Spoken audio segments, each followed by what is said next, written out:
간접 경고, 이와 같은 제목으로 말씀을 전하겠습니다. 오늘 우리가 읽은 이 본문은 예수님께서 이제 십자가에 달리시기 전날 그 마가의 다락방에서 마지막 제자들과 대화하시는 중에 전하신 말씀입니다.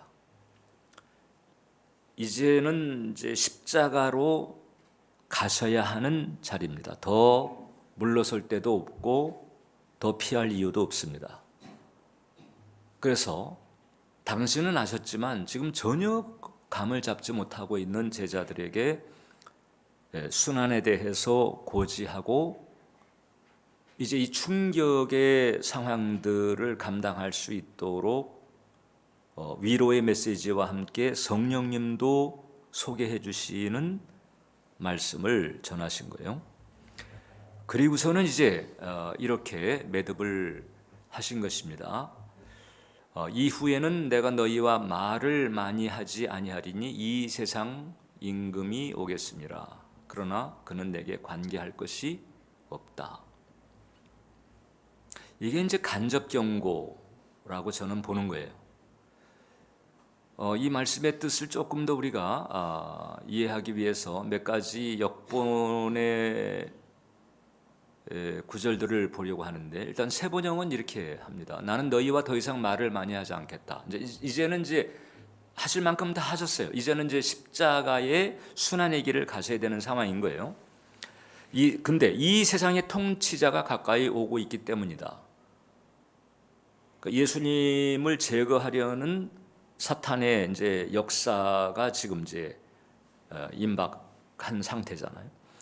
근데 그는 나를 어떻게 할 아무런 권한이 없다. 내가 잘못해서 순환을 받는 게 아니고 너희를 구속하기 위한 하나님의 뜻을 쫓아 내가 가는 것이다. 이제 이런 뜻인 거예요. 현대인의 성경을 보면 이 세상의 임금인 사탄이 접근해 오고 있으므로 내가 너희와 더 이상 말할 시간이 없다. 그러나 그는 내게서 얻을 것이 아무것도 없다. 메시지 성경은 이제 나는 더 이상의 이야기는 하지 않겠다. 하나님을 모르는 이 세상의 우두머리가 공격해 오기 때문이다. 하지만 걱정하지 마라. 그는 나를 책잡을 것도 없고 그는 내게 아무런 권리도 없다. 만약에 사탄이 예수님에게서 책잡을 것이 있고 자기 권리를 주장할 허물이 있었다고 한다면 예수님의 십자가는 그 죄로 말미암은 대가에 불과하지 모든 인류를 구속할 수 있는 은혜의 터전이 될 수는 없는 거예요. 그런데 예수님은 거기서 이제 분명히 말씀하시는 거예요. 그가 나를 책잡을 것도 없고 그가 내게서 얻을 것이 아무것도 없다. 이 말씀에서 이제 우리가 몇 가지 정리를 할 수 있는, 첫째는 사탄이 세상을 장악하고 있다는 사실을 예수님도 인정하셨습니다. 그리고 이제 그 다음에는 사탄은 무언가 근거를 가지고 활동을 한다. 이렇게 관계할 것이라고 표현을 하셨잖아요. 일종의 이제 빌미라고 볼 수 있죠. 그런데 예수님에게는 사탄이 들러붙을 빌미가 없다는 사실이. 왜냐하면 죄가 없으시기 때문에. 이런 내용들을 우리가 알 수가 있습니다. 이건 예수님께서도 인정하신 내용이에요. 자, 그러면 첫 번째, 이 사탄이 빌붙는, 사탄이 들러붙는 빌미는 뭘까? 다양하겠지만 이제 좀 큰 카테고리로 나눈다면 죄, 욕망, 부정적인 정서, 이것이 사탄이 들러붙는 발판이요 빌미가 됩니다. 죄나 욕망, 이 부정적인 정서, 이것들은 이제 사탄이 인생을 망가뜨리는 길이에요. 사탄이 인생을 망가뜨리려면은 이제 이런 길을 터놓고 치고 들어오는 거지. 그 가운데서 죄는, 이게 이제 가장 심각한 거예요. 죄는 마치 현관처럼 사탄이 출입하는 권리를 주는 거예요. 사탄이나 악한 영들이 출입합니다. 현관처럼. 창세기 4장을 보니까 내가 선을 행하면 어찌 낯을 들지 못하겠느냐? 선을 행하지 아니하면 죄가 문에 엎드려 있느니라.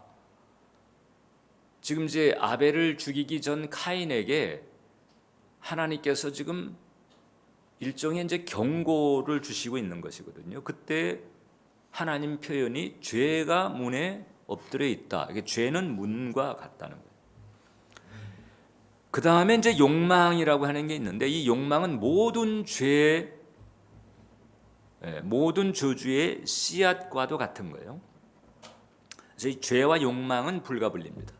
야고보서 1장을 보니까 오직 각 사람이 시험을 받는 것은 자기 욕심에 끌려 미혹됨이니 욕심이 잉태한즉 죄를 낳고 죄가 장성한즉 사망, 즉 이제 대가를 혹독하게 치르게 된다. 이 세상이 됐든 아니면은 지옥이 됐든 대가를 치르게 된다는 거죠. 그럼 부정적인 정서는 어떨까? 부정적인 정서, 죄가 문이라고 한다면 부정적인 정서는 틈입니다. 개구멍 같은 이런 틈으로 보면 되는 거예요. 에베소 4장을 보면 분을 내어도 죄를 짓지 말며 해가 지도록 분을 품지 말고 마귀에게 틈을 주지 말라. 그러니까 해가 지도록 분을 품게 되면, 혹은 이에 준하는 그 상처받은 그런 마음에서 오는 부정적인 정서가 이게 해소되거나 치유되지 않은 상태로 가게 되면 이게 이제 틈이 되는 거예요.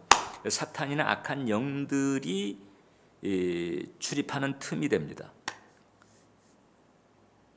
이제 이런 것들을 통해 가지고 사탄이 들러붙어서 사람들을, 우리들을 괴롭히는 거예요. 대부분 이제 죄는 경계를 합니다. 그리고 이제 욕망이 죄와 연결되어 있음을 직감하면서 욕망도 경계를 합니다만은 어떤 경우엔 자기가 품고 있는 생각이 욕망인 줄조차도 모르는 경우도 허다합니다. 워낙에 이제 세상 풍조에 쩔게 되면 하나님 보실 때는 욕망인데 세상에서는 당연하니까 결국 이제 자기도 모르게 그 들러붙는 사탄 때문에 힘든 인생을 살아가는 경우가 허다한 거예요. 그래서 이 욕망이나 상처 쪽에는 이제 둔감한 경우가 많다. 예수님의 제자 중에서, 예수님의 제자입니다. 예수님의 12제자예요. 그 제자 중에서 이제 욕망으로 곤욕을 치른 사람이 베드로입니다.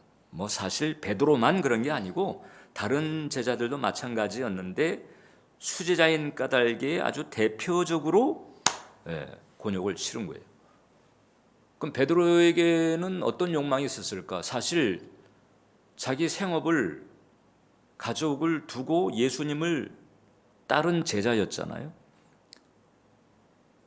베드로는 자기가 품고 있는 게 욕망인 줄조차도 몰랐어요. 엄연하게 하나님의 기준에서 본다면 욕망이었어요. 어떤 욕망인가? 메시아가 도래해서 로마 제국을 뒤집어 엎고 독립 황금 시대를 열게 되면 그 옆에 한 자리 해먹을 욕망. 꼭 뭐 한 자리라기보다는 현실적으로 뭔가 아무튼 잘 되는 이런 어떤 세속적 욕망, 이게 있었던 거예요. 근데 그때 그 유대인들에게는 그게 그냥 정상이었어요. 세속적 신앙이죠. 우리식으로 하게 되면. 그때는 왜곡된 메시아가 아닌데 우리식으로 하게 되면 세속적 가치관에 쩔은 신앙이다, 이렇게 말할 수 있습니다. 그러니까 베드로는 이제 그냥 그게 당연한 줄 알고, 메시아가 오면 그렇게 될 줄 알고 사실 그런 기대를 가지고 예수님을 쫓은 거거든요. 자신도 모르는 빌미가 있었던 거지요. 자신도 모르는 사탄의 빌미가 자신에게 있었다. 그리고 그 빌미 때문에 사탄이 어른거리고 있다는 사실을 주님께서 아셨어요. 이게 정리가 되지 않으면 이제 그 빌미 때문에 사탄이 활동을 하고 그것 때문에 경을 치게 될 것을 주님은 아셨습니다.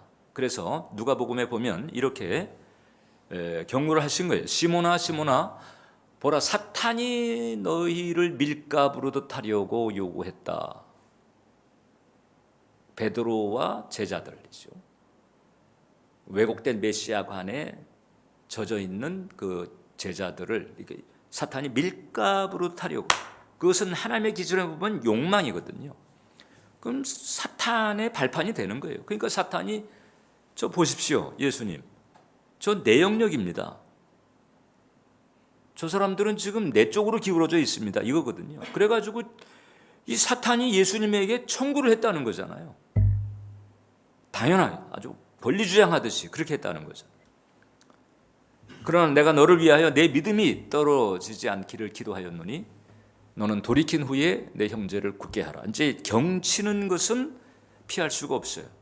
왜냐하면 이제까지 예수님께서 진리를 말씀했거든요. 순환에 대해서 말씀했고 어떤 방식으로 가야 할지, 자기를 부인하고 십자가를 지고 여러 메시지를 이미 충분히 전했습니다. 그런데도 그 스키마가, 욕망의 스키마가 예수님의 말씀을 퉁퉁 이제 튀겨내는 거죠. 자기 욕망과 안 맞으니까 그냥 튀겨내는 거예요. 이제 결국은 그것 때문에 이제 그게 틈이 되고 사탄이 활동하면서 밀가부르듯 그냥 들었다 놨다, 이제 이런 연단은 이제 피할 수가 없어요. 불가피하게 됐어요. 그렇지만은 예수님께서 중보하시면서 그런 환난 가운데서 각성을 하고 다시 제자리로 돌아오도록 이렇게 이제 하나님께서 챙겨 주시는 은혜, 이 은혜가 이제 있었던 거예요. 그러나 고통스러운 것은 사실이죠. 이런 부분들을 우리가 주의를 해야 된다. 그리고 이제 이런 것들을 빌미로 하면서 이제 사탄과 악한 영들이 활동을 할 때에 그때 거의 보편적으로 나타나는 현상이 바로 뭔가 하니 두 번째, 마음의 격동입니다. 마음이 격동하는 상황, 이것을 우리가 주의해야 된다. 격동이라고 하는 것은 뭔가 하니 이게 좀 이제 지나치게 심란하거나 혼돈스럽거나 혹은 안 좋은 혹은 어두운 이런 충동이 일어나는 상태예요. 심란함, 혼돈스러움, 그리고 어둡거나 파괴적인 충동이 일어나는 상태, 이것을 우리가 격동이라고 합니다. 이것은 이제 절제나 조절이 잘 안 돼요. 절제나 조절이 안 됩니다. 여기에 그냥 휩쓸려 버립니다. 자, 저는 이제 매몰이라고 하는 표현을 이제 요즘 쓰잖아요. 매몰되는 거예요. 뭐가 뭔지 모르고 이 분별이 안 되는 채 그냥 심란함에 그냥 휩쓸려 가고 혼돈스러움에 그냥 헤매고 어두운 충동을 따라서 그냥 막 마구잡이로 언행을 하고 이제 이렇게 가는 거예요.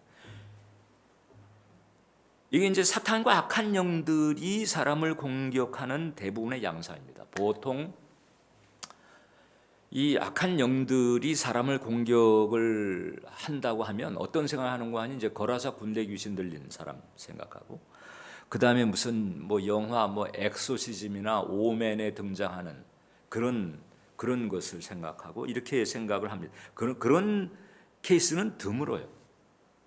네. 그렇게 대부분 이 악한 영들이 일반적으로 사람들을 공격할 때는 이런 거 격동하게 만들어 가지고 흔드는 거지. 이 다윗 같은 경우는 죄나 욕망으로 격동되는 상태를 다 겪은 사람입니다. 그 목욕하는 이웃집 여자를 봤어요. 그 다음에는 이제 불륜을 저지르고 그것을 이제 은폐를 하려고 은폐 기도를 했고, 그게 안 되니까 그 정부의 남편을 사지로 몰아넣는 살인 교사까지 갑니다. 이게 이제 완전히 휩쓸려 버린 거예요. 정욕에 휩쓸려 가지고 그 시편을 그렇게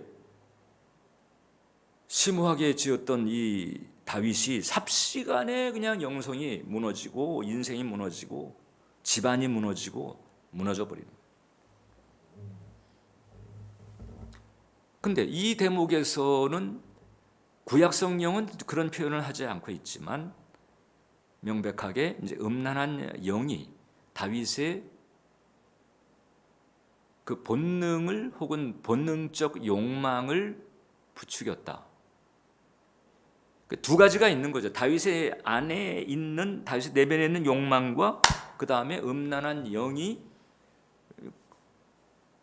그 다음엔 또 음란한 영만이 아니고 거기에 이 상대를 사지로 몰아넣는 이 악한 영들이 같이 역사를 하면서 정말 말도 안 되는 전혀 다른 모습을 보여주는 거잖아요. 그래서 모욕하는 여자를 보지 말아야 됩니다. 모욕하는 여자를 보면서 망가지는 경우들이 많습니다. 모욕하는 여자를 본다는 게 뭔가 TV 혹은 영화, 잡지나 이런 것들을 통해 가지고 음란한 그런 장면들, 음란한 어떤 이미지들 이런 것들을 접하는 거, 이게 바로 모욕하는 여자를 보는 거예요. 모욕하는 장면을 말한다기보다는 그런 그 음란한. 그래서 존 파이퍼 목사는 자기는 영화를 가급적 안 본다는 거예요. 왜냐하면 좋은 영화라도 이게 영화 제작자들이 흥행상 그 장면 가운데 로맨스라든가 이렇게 하면서 꼭 그 음란한 이미지를 껴 놓는다는 거거든요. 그런 것들이 자기에게는 영적으로 안 좋기 때문에, 그래서 좋은 영화라도 그 내용 가운데 그런 이미지가 있기 때문에 자기는 그런 것을 절제한다. 이렇게.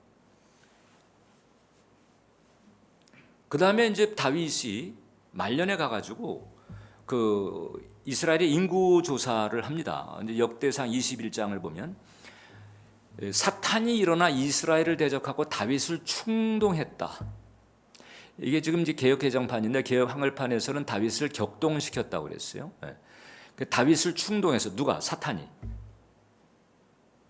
그 밧세바 사건만이 아니고 인구조사 상황에서도 사탄의 충동을 받는 일이 있다는 거잖아요. 상식적으로 보면은 왕이 자기가 다스리는 나라에 그 인구 센서스 하는 게 뭐가 문제겠어요? 이방 나라에서는 문제가 없는데 이 이스라엘이기 때문에 문제가 되는 거예요. 하나님의 울타리 안에 있는 상황이기 때문에 그게 문제가 되는 것이거든요. 여기서 이제 교만이 들어가는 거죠. 그리고 이 사탄의 격동에 따라서 저질렀기 때문에 당연히 이제 대가 치rum이 되게 되고, 이거 자기만 고생하는 것이 아니고 전염병이 일어나가지고 그때 7만 명이 죽습니다. 애꿎은 백성들이 고초를 당하는데, 그때 이제 사람들은 생각하기를, 아니 다윗이 잘못했는데 왜 7만 명이 왜 억울하게 죽어가야 되는 거죠? 그건 납득이 안 갑니다. 하나님의 공의에 대해서 이제 퀘스천을 하는데, 이제 대부분의 주석가들은 그때 이제 죽은 사람들도 죽을 만한 여지가 있었을 거라 이렇게 보는 거거든요. 아주 끔찍하고 못된 악당이 있었는데 이 악당이 비행기를 타게 됐어요. 이 비행기가 가다가 막 그냥 덜덜덜 흔들리더니 드디어 이제 막 엔진이 고장 나고 이제 추락해야 하는 상황이 돼버린 거예요. 이 악당이 이 막판에 그래도 이제 마음이 돌이켜져 가지고, 하나님, 저는 죽어도 싼데 여기 이 비행기에 같이 타고 있는 사람들은 이건 좀, 저 사람들은 억울하지 않습니까? 나는 죽어도 쌉니다. 이렇게 하니까 하나님께서 그러셨다는 거잖아요. 이 사람아, 너 같은 놈 이 한 비행기에 다 모은다고 내가 얼마나 수고했는 줄 아느냐? 응? 결국 음란한 영이, 교만한 영이 다윗의 다윗의 그 삶을 그냥 그렇게 망가뜨려. 그 다윗이 지니고 있었던 어떤 그런 욕망 혹은 자신감 이런 것을 빌미 삼아 가지고 그 다음에 사탄이 파고 들어가는 거예요. 그리고 하나님에게는 사탄은 떳떳합니다. 하나님 보세요, 지금 이 판은 내 판입니다. 이 사람이 지금 내 쪽으로 기울었습니다. 청구를 하는 거예요, 사탄이 감히. 근데 하나님도 도리가 없어요. 그래서 결국은 이 환난은 이제 피할 수가 없는 상황이 돼버리는 거죠. 우리의 삶도 그런 거죠. 신앙 생활을 열심히 한다고 해도 결국 이런 문이나 틈들을 내가 내주게 되면 바로 정신 차리고 회개하고 각성하지 않는 한 연단이나 환난은 이게 이제 불가피할 때가 있다. 자, 그럴 때도 이제 우리가 각성을 하고 잘 분별을 하면서 주님 쪽으로 가야지. 거기서 또 계속 버티면 계속 또 대가 치름이라고 하는 것은 끝나지가 않는 거예요. 이 영의 이치라고 하는 게 상당히 뻑뻑합니다. 천국 가는 은혜는 얻었지만 사탄이 활동하고 악한 영들이 활동하는 이 세상에서 영의 이치의 엄격성은 애누리가 없습니다. 그래서 우리가 이제 내 삶에 이런 어떤 격동과 그로 말미암은 어떤 연단 상황이 이렇게 어른거린다고 할 때 우리가 두 가지를 살펴야 돼요. 하나는 어떤 종류의 영이 역사하는가. 우리 그리스도인들은 일반 무슨 심리학이라든지 상담과는 달리 이 영의 세계가 있고 영적인 존재가 있고 이 사탄과 악한 영들의 활동이 있다고 하는 것을 성경이 우리에게 그대로 증거하고 있잖아요. 그 일반 심리학이나 상담 가지고는 내면의 문제를 근본적으로 끝내게 할 수가 없습니다. 왜냐하면 그 엄연한 그 영의 세계를 모르기 때문에 그렇게 되는 것입니다. 근데 우리는 이제 이 진리의 바탕에서 두 가지를 살펴야 돼요. 즉 내 마음이 어둡고 또 그다음에 여러 가지 그 혼돈스러운 격동이 있을 때 지금 내게 어떤 영이 역사하는가 이걸 봐야 돼요. 그 닐 앤더슨이라고 미국에서 일찍 이제 내적 그 내면 치유 쪽으로 이제 쓰임 받은 분이에요. 이분이 1994년입니다. 그러니까 지금서부터 몇 년 전이 한 30년 전이죠. 지금부터 30년 전에 미국에 소위 그 복음주의적 교회, 그러니까 이단이나 사입이 이상한 데가 아니고 복음주의적 교회예요. 신앙적으로 안정된 자타가 공인하는 그런 그 복음주의적 교회나 복음주의적 단체에 속해 있는 신자 1,725명을 대상으로 이제 조사를 쭉 해봤습니다. 그러니까 이제 그 디테일한 설문지를 가지고 그들의 내면의 상태를 있는 그대로 이제 분석하도록 이렇게 해봤더니 그 1,725명 그 복음주의 크리스찬들이 이제 이렇게 답을 한 거예요. 47%가 자신들의 집에서 자신들을 오싹하게 하는 어떤 존재를 느꼈다. 54%는 이제 여러 이제 그 항목에 대해서 이렇게 이제 살펴보니까 54% 하나님에 대한 나쁜 생각에 시달리고 있다. 하나님의 원망, 의심, 이런 것들이죠. 그 다음에 37%가 기도하고 성경 읽는 것이 너무나 어렵다고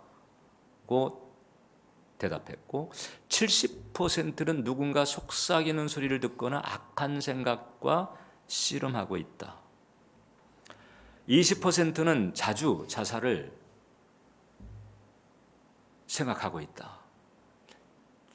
죽고 싶어, 죽어버려야지, 죽으면 다 끝나겠지, 이런 생각들이죠. 24%가 저 칼을 집어서 그냥 찔러 죽여, 이런 식의 어떤 살의 충동 같은 것을 느꼈는데, 그 미국이 총기 사고가 얼마나 많아요. 이제 칼이 아니고 총을 쥐니까 그냥 막 쏴대는 거잖아요. 이제 이런 내면에 뭔가 충동이 일어나는 거잖아요. 71%가 하나님의 축복과 은혜가 자신에게는 임하지 않는다고 느껴. 이게 이제 복음주의에 속해 있는 교회, 우리나라식으로 하게 되면 장로교에서도 자타가 공인하는 그런 교단에 속해 있는 교회 신자들의 내면과 같다 말할 수 있는 거거든요. 이렇다는 거지. 여러분들은 어떨까? 닐 앤더슨의 설문지를 가지고 여러분들 조사했을 때 여러분들은 어떨까?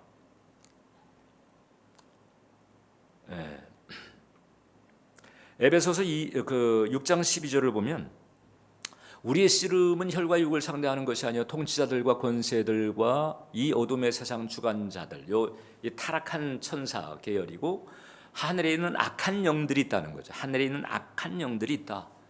그러니까 뭐 돈 문제, 무슨 인간 관계 문제, 어떤 뭐 건강 문제, 사건 사고 이것만이 아니고 이 악한 영들이 우리를 공격한다는 거죠. 악한 영들이. 그리고 프랭크 하몬드라고 하는 사람은 이제 이런 영들을 거의 뭐 30가지 정도까지 분류를 해놓고 있어요. 그 가운데 이제 우리의 실생활에서 두드러지게 역사하는 영들을 보게 되면 그 하늘에 있는 악한 영들 가운데서 얘네들 가운데서 이제 교만의 영, 뭐 거짓의 영, 음란의 영, 분노의 영, 근심의 영, 두려움의 영, 중독의 영, 폭력의 영, 곤비케 하는 영들이 있는 거예요. 가장 활발하게 역사하는 영들은 이제 두려움의 영, 분노의 영, 거짓말하는 영들. 이 곤비케 하는 영들이 사실상 신자의 경건 생활을 많이 발목 잡습니다.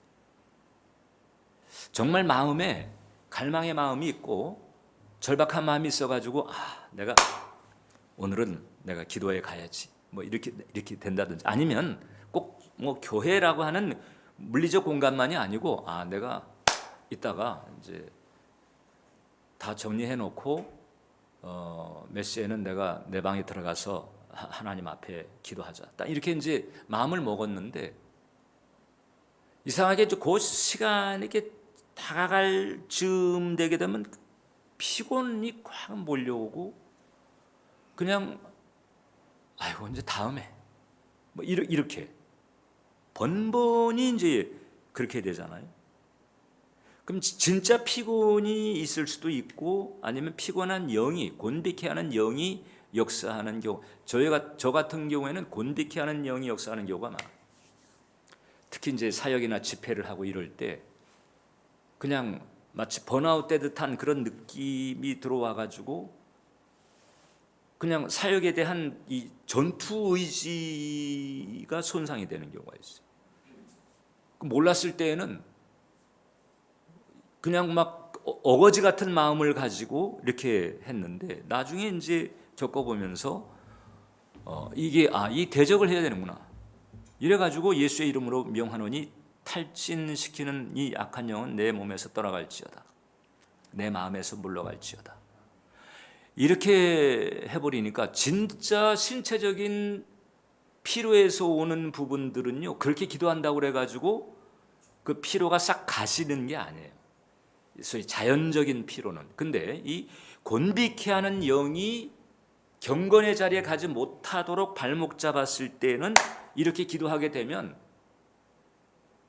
그냥 쌈박해지는 은혜가 있는 거예요. 언제 그렇게 그냥 막 나락에 떨어지듯 피곤을 느꼈나 할 정도로 쌈박하고. 그래서 대적 기도만 해도 국면을 바꿀 수 있는데 그냥 그게 내 오늘 뭐 이거 해서 그렇고 저거 해서 그냥 피곤하지 이래가지고 그냥 특히 이제 이 귀신의 그 악한 영들은 얘네들이 활동을 할 때에 전혀 생뚱맞게 하는 게 아니고 뭔가 이 논리적인 근거를 가지고 옵니다. 너 저 사람 너 이렇게 말한 게 널 우습게 봐서 그런 거야. 안 그래? 다음부터 볼 때는 그냥 쌍심지 키고 그냥 대들어 뭐 이렇게 이제. 그 다음에 또 뭐 살게 위로해 주는 것처럼 너 힘들지 얼마나 고달퍼. 근데 하나님은 왜 그러신데? 뭐 이제 이렇게 하면서 얘네들 이렇게 해요. 근거를 가지고 하거든요. 근거를 가지고.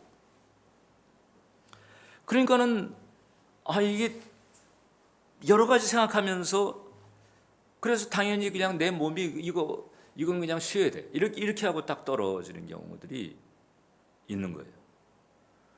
이게 곤데케 하는 영이 역사하는 경우에는 대적 기도를 딱 해버리게 되면 그 다음에는 갑자기 그냥 언제 그랬나 하듯이 또 쌩쌩하게 기도하고 찬양하고 또 사역하고 이렇게 되는 경우가 많아요. 네. 그런 분별들을 잘 해야 된다. 근데 이제 여기서 끝이면 안 됩니다. 더 중요한 게 있는 게 뭔가 어떤 빌미가 내 안에 자리 잡고 있는지. 사탄이나 악한 영들은 빌미 없이 활동하지 않는다. 얘네들은 자신들이 강력하게 활동하기 위해서라도 먼저 빌미를 마련합니다. 유혹을 하든지 속이든지 해가지고 빌미를 만들어 놓고 그 다음에 이제 하나님에게는 하나님 보십시오. 여긴 제 나와바리입니다. 이러면서 들어와가지고 활동을 하는 거예요. 그러니까 내 안에 그 죄 혹은 부정적인 정서 이런 거 욕망 이런 부분들을 살펴서 그것들을 제거하는 이런 길을 가야 된다. 이 정결함이 있어야 된다.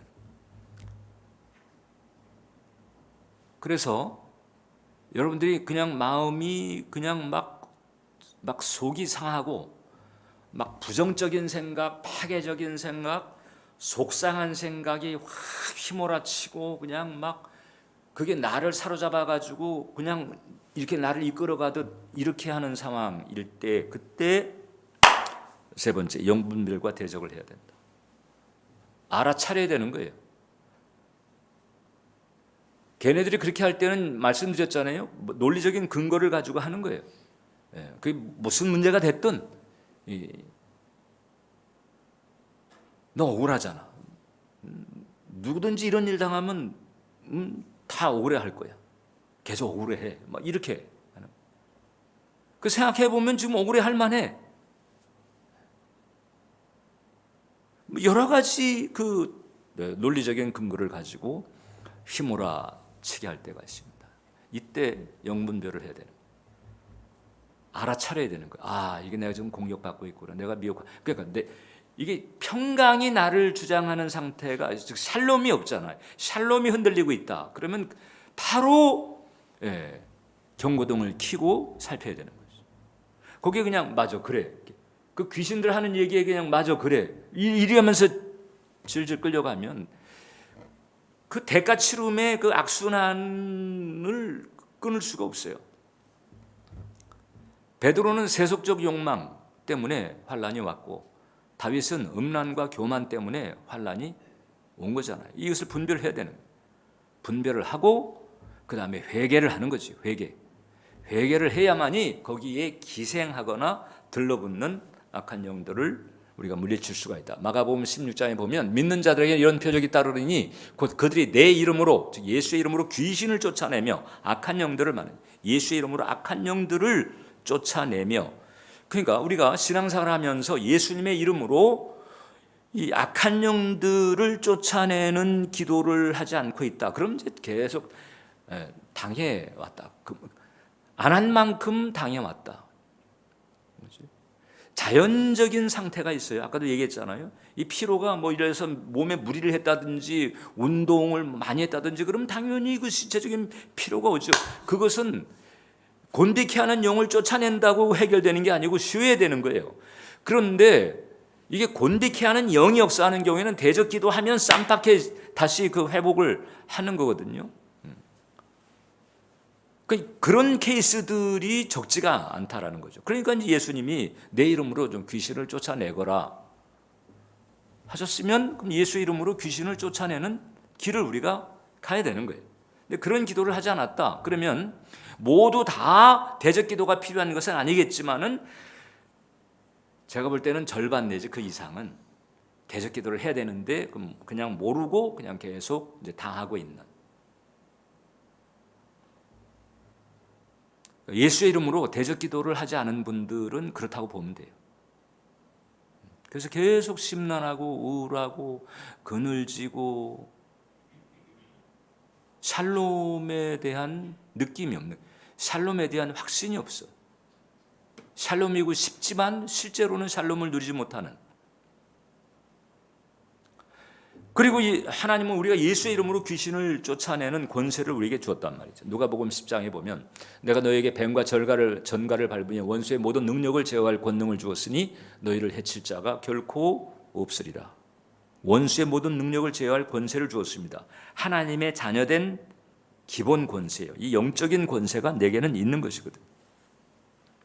그러나 이것은 내가 회개하고 정화가 되었을 때에 발휘가 됩니다. 내가 예수 이름으로 대적기도 했는데도 별 차도가 없고 별 효과가 없다. 미안합니다마는 아직 회개와 정화가 덜 된 부분이 있다. 여전히 사탄이나 악한 영이 빌붙을 수 있는 여지가 있기 때문에 안 먹히는 거예요. 그런 기도가.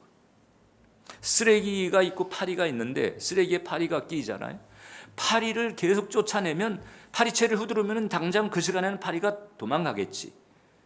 그런데 딱 파리채 딱 거두게 되면 바로 날라옵니다. 왜? 쓰레기가 여전히 있으니까. 그렇기 때문에 우리 스키마를 뒤집는 게 대단히 중요한 거예요. 이 스키마가 쓰레기로 그냥 찌들어 있게 되면 참 이게 참 딱한 거죠. 그렇기 때문에 부단히 우리가 영성훈련도 하고 영성 캠페인도 하고 이렇게 하면서 이 스키마를 계속 변화시켜 나가야 나도 평안하고 그 다음에 권세도 먹히고 이렇게 되는 거예요.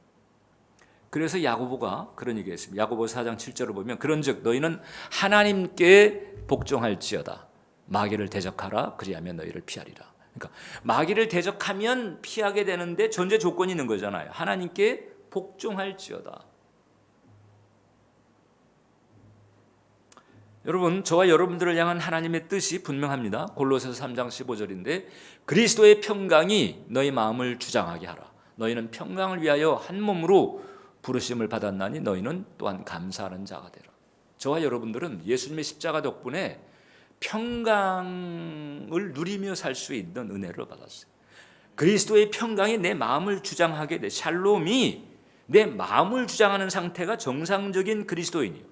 그러니까 샬롬이 지배하거나 샬롬이 주장되지 않는 상태에는 지금 속고 있거나 공격을 받고 있는 상태다. 이렇게 봐야 돼요. 그러면 대적 기도를 해야 되는 거죠. 그리고 분별도 해야 되고 어떤 영이 음란한 영이 역사하는지, 분노의 영이 역사하는지, 거짓의 영이 역사하는지, 근심의 영이 역사하는지 이런 걸 분별을 하고 그 다음에 이놈들이 좀 도대체 어디에 달라붙은 것이. 저는 제 마음이 격동이 올 때는 딱 주님 앞에 이제 시간을 챙겨가지고 내 격동의 상태를 주님께 아뢰고 주님 이것이 도대체 어디로부터 왔습니까? 제 안에 무엇이 있는 것입니까? 여쭤보는 거예요. 그러면 그 어느 시점에서 생각이 딱 떠올라. 아 이거였구나. 그래가지고 그 부분을 또 내려놓는 거지. 성령의 불로 태워주시옵소서. 그 다음에 예수의 이름을 용하나니 여기에 들러붙었던 귀신들은 떠나갈지어다. 그 평강을 회복하는 거예요. 그렇게 되면 그렇게 하잖아요. 그럼 그 전에는 그것 때문에 마음에 끌탕을 하고 막 힘들고 그냥 심지어는 그냥 사명이고 뭐고 그냥 하적하고픈 그런 마음까지 확 몰아쳐올 정도로 이 격동되는 경우들이.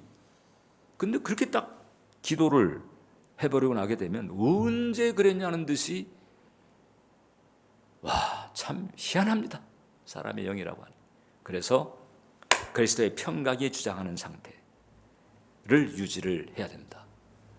빌미를 주지 말고 그 다음에 대적기도 하면서 악한 영들을 쫓아내는 여러분 되시기를 주님의 이름으로 축원합니다. 기도하겠습니다. 살아계신 하나님, 정사와 권세, 어둠의 세상 주관자들과 하늘에 있는 악한 영들이 하나님의 뜻을 거스를 뿐만 아니라 하나님을 따르는 우리들을 계속 공격하고 실족해 하고 넘어뜨리려고 하는 이런 현실임을 잊지 않게 하셔서 이제 사탄과 악한 영에게 속지 않게 하시고 빌미를 내어주지 않게 하시며 그리스도의 평강이 주장하는 은총을 풍성히 누리게 해 주시옵소서. 예수님 이름으로 기도합니다.